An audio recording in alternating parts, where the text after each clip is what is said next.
All right, let's dive right into this explainer. We're going to look at how we can completely transform a stressful network outage into a calm, methodical investigation. If you work in IT operations, you already realize that navigating a network issue is way less about guessing and entirely about having a rock-solid, reliable system. So today, we're focusing on exactly that, basic troubleshooting methodologies.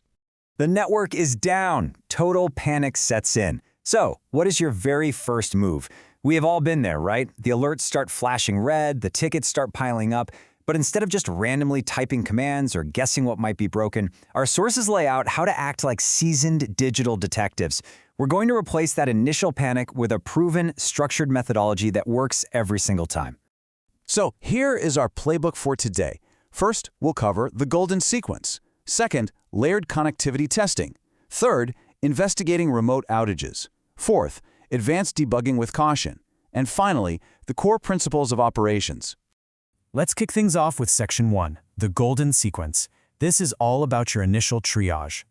Okay, so running these exact 5 commands in order every single time establishes a completely flawless baseline. Think of it like checking the vital signs of your router or switch. Step 1 is show version. This instantly gives you the iOS version, the device model, uptime, and critically, the last reload reason. Step 2, show IP interface brief, lets you scan all interface states to quickly see what's up, down, or administratively shut. Step 3, show IP route, is where you inspect the routing table to confirm your paths and default routes. Step 4, show running config, gives you the full active configuration. And finally, Step 5, show log, surfaces any recent syslog messages, errors, or security events. Seriously, mastering this sequence is your absolute ultimate first line of defense. Moving right along to Section 2, layered connectivity testing, where we learn how to actually isolate the fault. When you get down to it, professional troubleshooting relies heavily on specialized ICMP testing tools. We're not just firing off packets blindly and hoping for the best. We are using specific utilities like ping, extended ping, and traceroute to map out exactly where our connectivity is breaking down. What's really fascinating here is knowing exactly when you need to escalate. A basic ping? Sure, it's fantastic for confirming simple immediate reachability. But when things get weird, you've got to escalate. An extended ping allows you to send, say, 1,000 packets at a massive size of 1,500 bytes. This is exactly how you stress test the network to expose deeper MTU mismatches or path fragmentation problems that a normal ping would completely miss. And traceroute? Well, that is your surgical tool for discovering hop-by-hop latency and pinpointing the exact router where your traffic died. This creates a layered, funnel approach to isolating the fault domain. You'd never start by testing the furthest possible point, right? Step 1, start locally with your gateway.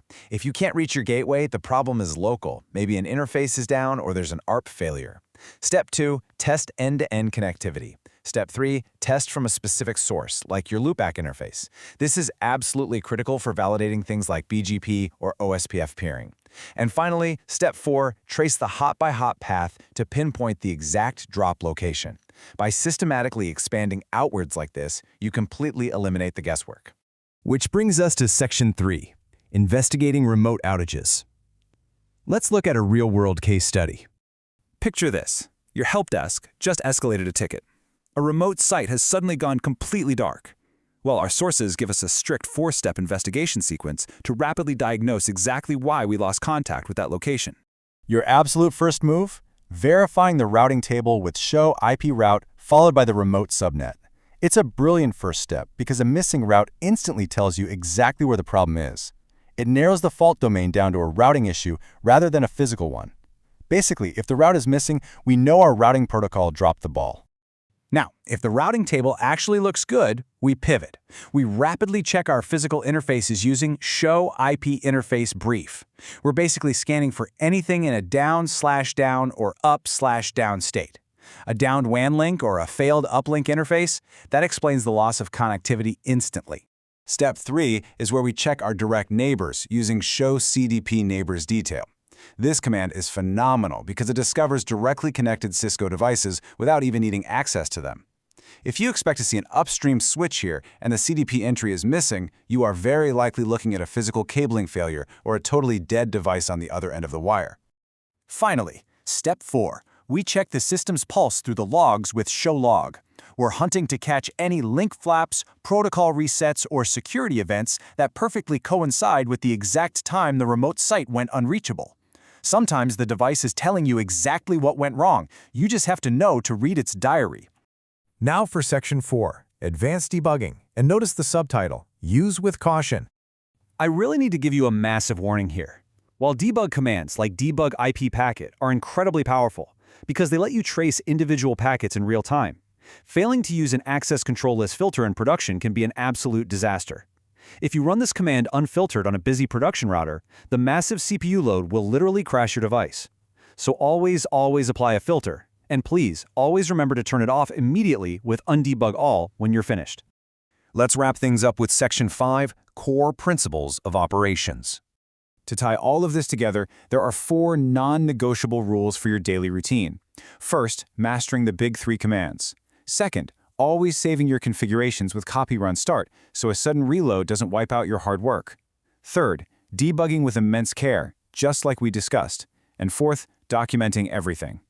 Apply descriptions on every interface, add remarks in your ACLs, keep backups. I promise you, your future self and your entire team will thank you immensely at 2 a.m. during a crazy emergency. And to highlight the absolute most important takeaway from those principles, look at the big 3 commands: show IP interface brief, show IP route, and show running config. The source material makes a phenomenal point right here. Mastering just these 3 commands alone will answer 80% of all the questions and issues you ever encounter on your network. They are your ultimate truth tellers. By replacing panic with a proven, layered methodology, we are no longer guessing. So it really makes you wonder, armed with this structured playbook, how will you tackle your very next unpredictable IT crisis differently?